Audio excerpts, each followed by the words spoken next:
Only a few of God's messengers were instructed by God to establish a government. Prophet David and Solomon, peace be upon them, were granted a great kingdom by God, and they had the opportunity to implement God's laws on earth. Prophet Muhammad, peace be upon him, was amongst those prophets who had opportunity to establish a divine government. When the prophet was in Mecca, the pagans harshly persecuted him and his followers. They tortured them, boycotted them, and imposed social, economic, and political sanctions on them. After 13 years of preaching Islam in Mecca, the pagans of Mecca decided to assassinate the prophet, and at the same time a group of people from the city of Medina, which was known as the Yathrib, invited the prophet to migrate to Medina.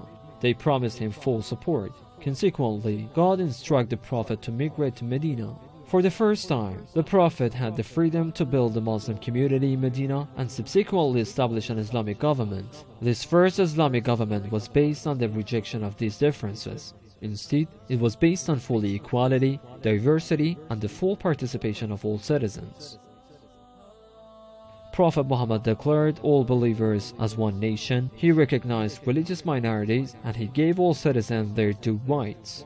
In addition to these beautiful laws which the Prophet legislated, the government he established was based on the following laws as well. This first Islamic government recognized private property and ownership, and it was considered a great act of injustice to usurp anyone's property or wealth. Never did Prophet Muhammad misuse power for his personal interests.